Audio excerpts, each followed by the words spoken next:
I think the best way to predict the future is to study history. Let's go back the last 3,000 years. If you were a king, your life was pretty good. Or it was as good as life could be. To be a king, you had power, influence, money, and you lived a good version of life. If you weren't a king, you were an average man, a common man. And I think the world is cyclical. When you were a common man 2,000 years ago, you were effectively a slave, and life was terrible. That was the same all the way up to perhaps the 1930s, 1940s. Being a common man was pretty terrible. And perhaps it was the war and the massive loss of life.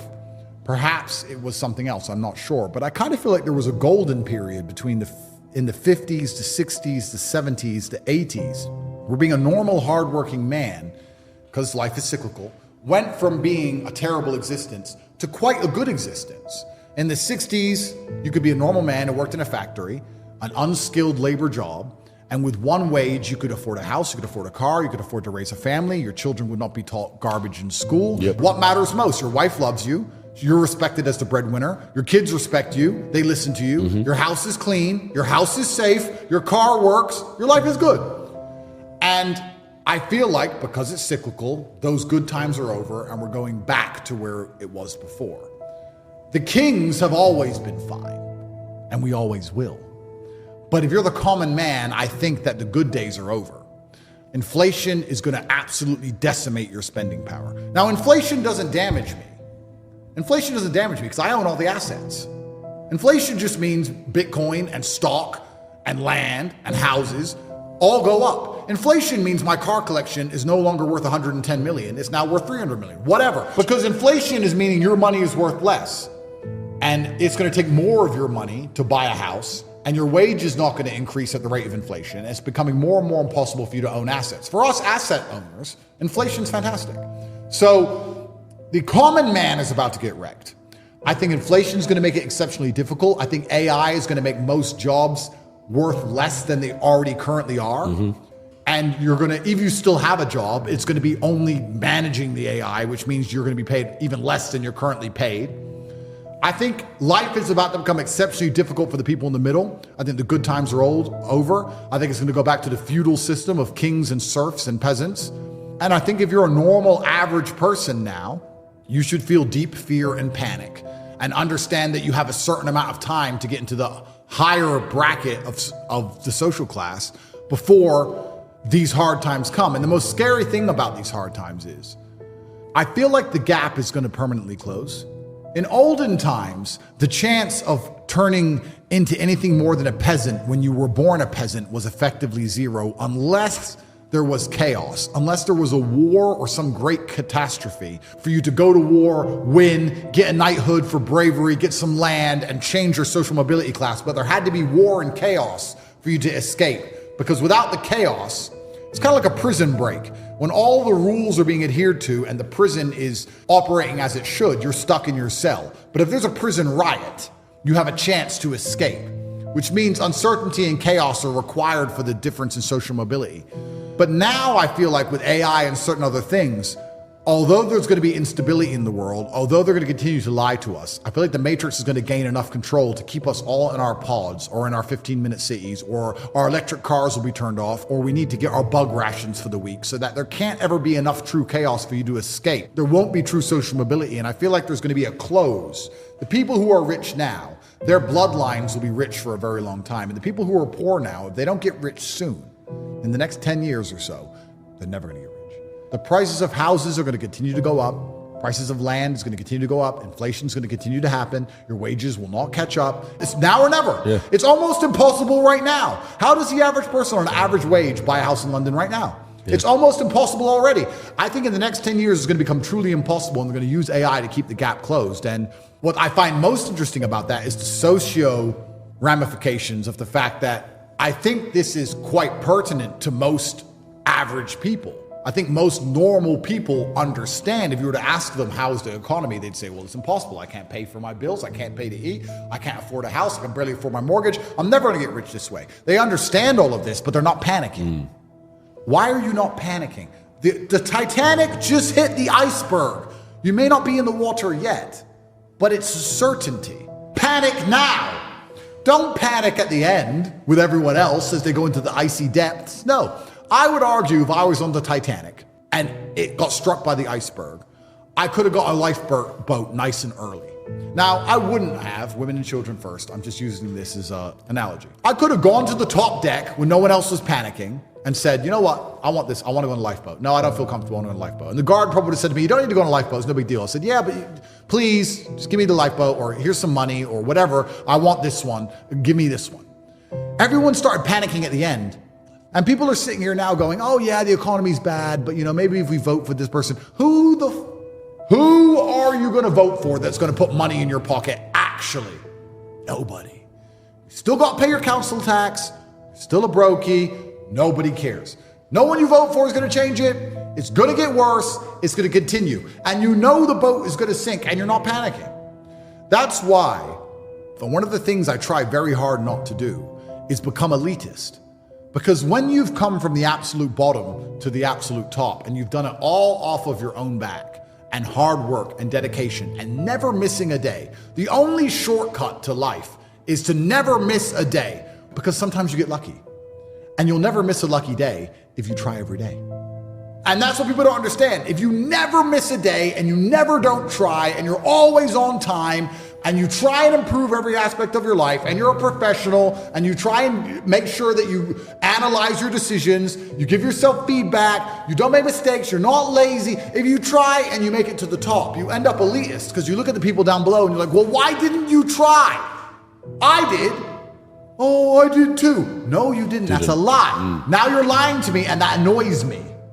This is what's scary about it, because I'm from a Luton council estate and now I have all this money.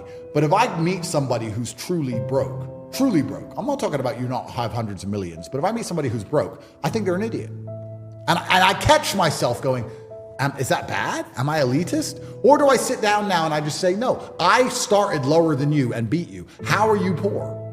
You're lazy. There's nobody at home who is too stupid to become rich. Anyone watching this podcast right now, if you were to sit down next to me and I were to say, do this, do this, do this, do this, do this, you could do it. But you're too lazy to learn how to do it yourself. And you're too arrogant to listen. It's one of the two. Those are the two most common factors of people. So when I meet people who have truly failed and they pretend to me that they didn't want to fail, I know they're one of the three. And it's usually arrogant, because when I sit and say to them, you could have got out, they don't say, you're right, I could have got out, I didn't try. They don't do that. They say, no, because it's excuse, someone else's fault, the Matrix's fault, no self-accountability. Oh, well, you don't know what you're talking about anyway. So I catch myself being elitist, and I try very hard not to be, because I don't consider myself a rich man. I'm a poor man with lots of money. And what's scary about being elitist is, if I'm from a Luton council estate and I see the common man as a lazy idiot, imagine how the elites see us. And then you start to really go down the rabbit hole when you understand these people who've been in charge of the world for a very long time, who own the banks, who believe they're genetically superior to us because why not? Their families always owned the bank. Imagine how they view the common man. You think they give a shit about you or your family or your income or your wages? You think they care about you? You think they're going to make life easier for the common man in the next 10 years as you've just asked? Or are they going to continue to decimate your lifestyle for their own forever profit? There's no light without dark. And especially as these large companies want forever profits, which they do, and they own everything. I don't think many people understand, if you go into Sainsbury's and you look around at the brands, you will struggle to find 10 brands that aren't owned by the same company. The same company that owns Sainsbury's owns every brand. They own everything. So if they want forever profits, which they do, if they can make you poor so they can get richer, they will. If they own all the assets, they want inflation. They don't care about you. They don't care you can't feed your family. Why would they?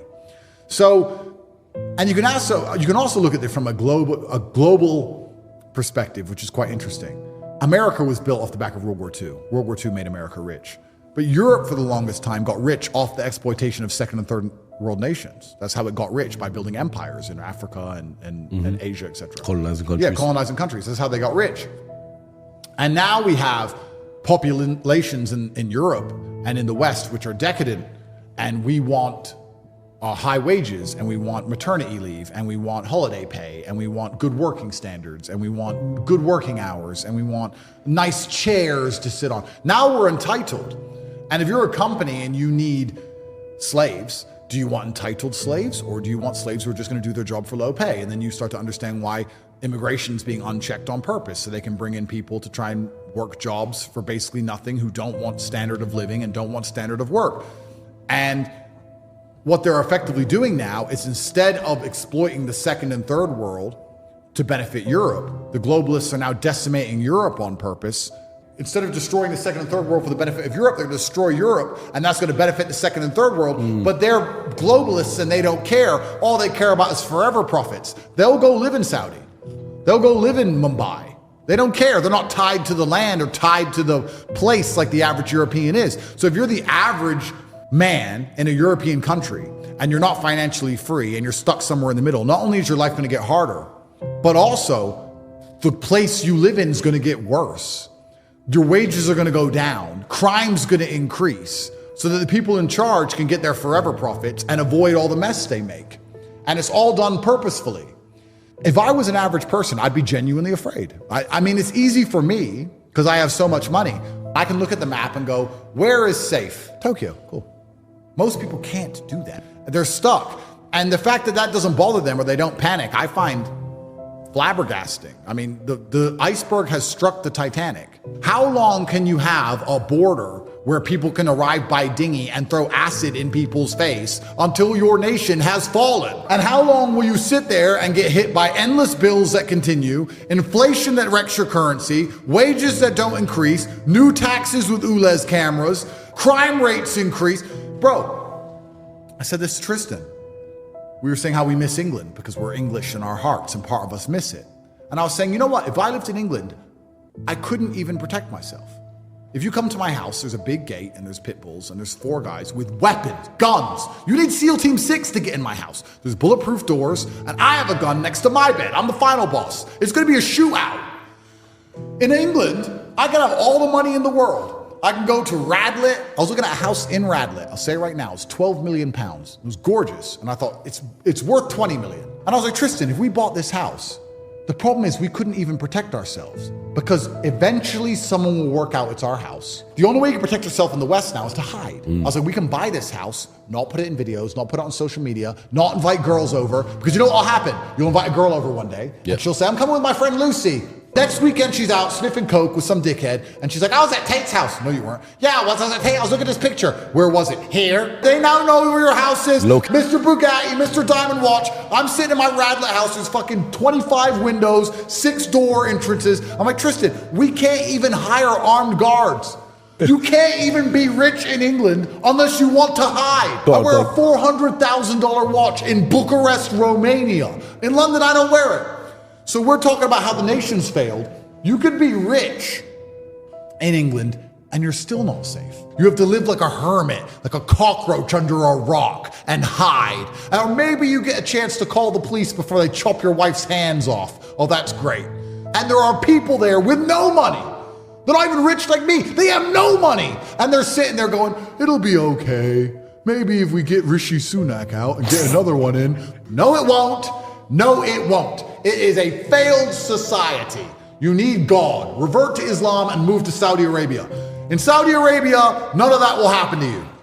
And one of the things I prioritize now in my stage of life is safety. I don't see the point in anything if I'm going to end up killed. But if you're going to kill me, at least the Matrix has to kill me. At least make it a cool story. He was telling the truth. He did fun podcasts. They assassinated him. Make it good. I don't want to die because some idiot wanted my watch. And I feel like the whole Western world is that dangerous now. When I go to London, I'm probably the most nervous. I don't know how anyone lives in London without feeling nervous. I'm so nervous all the time. And I've got 3 dudes with me who are 6'8". And then you'll hear about someone get robbed just outside Harrods while you're in Harrods. You're like, how do people live in this city? And they're just living there like, oh, it's not that bad. Yes, it is. Yes, it is. I've never had that. This is the capital of the poorest nation in the European Union. I've never had any problems here. How do you have a nation where you're not allowed to be wealthy without hiding? Where you can arrive without a passport? Where they can't catch people who decimate people's faces with corrosive substances? Where there's people in a room, those who are supposed to be designated towards enforcing law and justice, trying to put me in jail because I said women can't park. This whole thing is a clown show. Only God can save us now, my friend. I don't know what the West is going to do, but this clown show is built on the back of the taxes of the hardworking average man. You're the average man. Not only is your life fucked, not only is your future fucked, not only are your children going to be finished, you're paying for this. You are paying for all of it. What planet are we on? The Western world has fallen, and empires rise and empires fall. That's fine. But to sit and try and pretend it hasn't fallen is hubris. It's being an ostrich and sticking your head in the sand. And the smartest thing the average man can do is realize that yes, the Western world's fallen. And two, you have 10 years to get into the higher class, the higher social mobility class, or you and your bloodline are eternally finished forever. Because you need to understand that half of the people on this planet, 50% of all people alive, are females. So that woman you think is so special, that one you really want, she's so special, she ain't special, bro. She ain't special. Get that shit out your head straight away. Because the more special you think she is, the more you're gonna fuck up when you're talking to her. She ain't special. She takes a shit in the morning like everyone else. She's a fucking human organism. Who cares? There's girls prettier than her around. Maybe you ain't got their phone numbers, but they exist. So you gotta go out and get them. So don't be trying too hard. Now, the reason I get away with such little work is because I put such a high price tag on myself. I am a 4-time kickboxing world champion multimillionaire. So even any female, no matter how beautiful, knows I'm never going to be the guy hitting her up constantly. I'm not going to be the guy she can call and I'll always answer. I'm not going to be the dude who will give her lifts to work. She knows I got shit going on. Remember what I was saying earlier to you about how I've never struggled with females because I never focused on the females. These other game books and Roosh and all these idiots. This is the woman, get the woman, get the woman. Forget the bitch, forget her, forget all the chicks.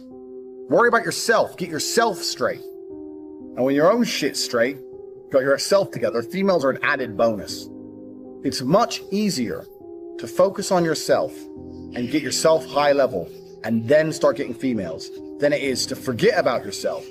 Spend all your time day game running around the mall, doing 1,000 approaches, trying to pick up a real fucking slut who will bang anyone and getting laid. Fuck that garbage. All the game you've read before is bullshit. It's absolute bullshit, and you're going to see why it's bullshit in one of the upcoming videos about how to keep hot girls, especially. You're going to see why it's bullshit. But it's bullshit because if you go up to 1,000 girls, you get 5 phone numbers and one might fuck you. Yeah, I'm sure that's absolutely true, but so? You're going to spend your life, instead of becoming rich, instead of becoming strong, instead of becoming smart, you're just going to fucking run around a mall, approaching girls, day game? It's bullshit. It's garbage. It's for children. All that shit is for children. I focused on myself. And that's how I've managed to attain the highest quality females. And also not attain, retain, which is another thing we're going to do in a separate video, because retaining females is completely different to obtaining females. So we're talking about the factors that you cannot control in terms of females. We talked about the timing, how some stores are closed. We talked about how you have to make her like you more than the other guys. And sometimes that's difficult, because let me tell you something. She might be talking to a real G. If she's talking to me, you're going to struggle to make her like you more. That's true. I have more tangible assets, more physical, financial, and mental assets. Plus, I know the game. Sometimes you're outclassed. That's how it goes. Sometimes you're just outclassed. That's how it goes. That's another thing you can't really control. But what you can control in those situations is that you don't make her lose respect for you and don't kill your chance for the future by being a little begging for attention bullshit. Keep your honor about you, because if you're going to lose the game, there's 2 ways to lose it: with honor and without honor. You're going to lose. As soon as you sense you're going to lose, as soon as you detect this girl, I'm not going to get her, then you can either lose her by begging, hoping for that little tiny chance and losing all your respect, or just thinking, you know what, I'm going to try again in 8 months. Fuck this bitch, I'll get someone else. So we all know what the correct decision is. Don't be fucking so desperate for a girl that you just lose all your honor and self-respect, because then you're never going to get her, ever. And that's some real dumb shit. So I want you to understand, when we start talking about women, there's a whole bunch of factors you cannot control. So when it comes to approaching hot girls, you have to understand this. Some are open for business, and some are closed for business. Next, what can you do? Besides the factors that you cannot control, what are the factors you can control? Well, body language is one of them, obviously. Clothes, we've discussed all this. But really, when it comes to approaching females, game as a whole is something I don't like. I don't like the idea of it, because it's bullshit. It really is bullshit. I cannot sit here and tell you how to act. Even if I told you to have the exact same mannerisms as me and say the exact same things I would say, they work for me, but they will not work for you. Because we're individuals. We're absolutely individuals. For the same reason when you learn to fight, you learn the basics of it. But if I were to say, mimic my movements millimeter for millimeter, I won't get hit and you will get hit because we're different bodies. It's just we're different people. So I can't sit here and say, do this, do this, do this. Anyone who tries to tell you that, what they're doing is they're trying to oversimplify an extremely complicated situation in an attempt to get paid. Because every single female you approach is going to be different. Every single scenario you're in is going to be different. Every restaurant you sit in is going to be different. You're different to me. The mood she's in is going to be different. The weather is going to be fucking different. Maybe it's raining, maybe it's sunny. Everything has a small part to play. So for me to sit here and say, if you do this, and then you do this, and then you do this, you're going to get laid, is the kind of bullshit people package up, trying to make it a complicated situation seem simple to get money. Getting laid is not simple. The only thing you can do if you want to retain, especially in a future video, retain as well as obtain hot women, is be yourself. You cannot project and act for any considerable period of time. That's not possible. The only way you can be anything for a considerable period of time is to be yourself. So maybe you're a shit person. Yeah, fine, maybe. But you have to absolutely and utterly be yourself. Now, there are some things which are ironclad beneficial when it comes to getting females. You can be yourself and be a confident version of yourself as opposed to a meek version of yourself. Confidence is always attractive because men were built to lead. Like we said earlier, men were built for combat. So confidence is something you need. Everyone already knows this shit. And confidence doesn't have to be sitting there and bragging. Confidence is little things. When you pick the girl up, where are we going? I know where we're going. Not where do you want to go? She doesn't want to hear that shit. She doesn't want to make decisions. Females don't want to think. They want to be led down a rabbit hole of entertainment. They want to be entertained. They don't want to think. They don't want to sit there and have to think about it. They'll say, yeah, we're going here. Even if you get there and it's shit, because I don't like it here, say, yeah, well, I do. Stick to your fucking guns. So confidence is obviously the first thing, but you know that shit already. Just be confident about who you are and what you say. Doesn't mean you have to be an asshole. You have to not be an asshole. In fact, a lot of people confuse the two. A lot of people go, girls like assholes. No, girls like confidence. But nowadays, only assholes have confidence. If you're the rare, select guy who's not an asshole and also supremely confident, you're definitely gonna fuck. You haven't got to be an asshole. It's the confidence they're attracted to, not the asshole qualities. So yeah, you absolutely have to be yourself. You have to be a confident version of yourself. Well, we've already talked about this in lesson 1. Believe you can do anything. You're about to go on a date with Megan Fox. Are you intimidated? No. Because you're the fucking man. And you're gonna fuck her the same night after taking her to the worst restaurant in town. Because you can do anything. Because you're a fucking G. That's how I think. I don't even brush my hair. I don't even shave. I rock up in fucking clothes and wear them for 2 days. I don't give a fuck. Turn up, hi. Start talking shit. Before you know it, she's naked. Because I know my skills. I know I'm the G. You know you're the G. You ain't got nothing to worry about. You can be yourself and you can be a completely different person to me, personality-wise, and still be a G. You can say completely different things and still be successful. You can have different mannerisms and different techniques or whatever bullshit and still be successful if you've implemented the first lessons correctly. Here's how to really cash in on this year. Number 1, get serious. Life is serious. And we're dealing with some serious matters here. We're not here to entertain. We're here to instruct, we're here to grow, we're here to learn, we're here to get the best we possibly can. Life is serious. The future's serious. How come such a difference from those who can reach such incredible heights and those who haven't yet found the answers for their life and their health and their future? It's serious whether you win or lose. It's serious whether you succeed or fail. Matters of income are serious. Matters of supporting your family, serious. Are you serious? Why? We got a serious matter here to discuss. And I want you to take on that serious tone. Take your own future serious. What you can do for your family, take it serious. To have the best year ever this year, don't miss the opportunity to learn. Take a good key phrase home, use it in your training. Don't be lazy in learning. Get smart. If you've had a bad week, just sit down and ponder that for a while. See if you can't pick up some ideas from a poor week and then make a better week. One way to learn to do it right is Do it wrong. Now the key is don't let it take too long. If you've done it wrong for a year, we suggest that's long enough. Another year just to prove a point. No, 1 year is enough. This is called the possibility for life change starts with education. Don't be lazy in learning. Don't be lazy in learning from your own experience. Learning is the beginning of wealth. Learning is the beginning of life change. Just because you've listened to those millionaire tapes one time is no sign you've got it. I'm asking you to listen to them over and over. I'm asking you to dedicate yourself to a new level of learning. Never let it be said you didn't learn. If you want to solve your problems, you got to learn. If you want to take advantage of an opportunity, you got to learn. To have your best year ever, make your dreams come true. Number one is get serious. Number two, get smart. The same wind blows on us all. The difference in where we arrive at the end of the week, at the end of the month, at the end of the year is not the wind that blows, but what's going to make the major difference? Each person's personal philosophy that sets a better sail, sets a better sail. Don't ask for better seed and soil. All you got's what's available. Wherever you've come from in your country, the economy you got, that's all you got. The key is to set a better sail and turn what you've got into the miracle of your future.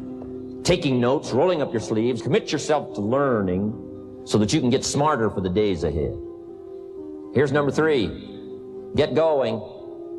You got to get going. You got to take action. Could change, should change, don't change. You're on the wrong track. Don't let neglect destroy your days, destroy your life, and destroy your future. Go back and do what you can. You got to take care of the small disciplines before life will give you a chance to handle the more complicated disciplines. And do not neglect them and do not disregard them as being trifling. Everything matters. Everything's important. It's so easy to be casual and say, well, this doesn't matter. But I'm telling you, everything matters. Go for the disciplines, the smallest of disciplines, the least of disciplines. If you'll be disciplined when the amounts are small, we'll make you a ruler, give you a position of authority when the amounts are many.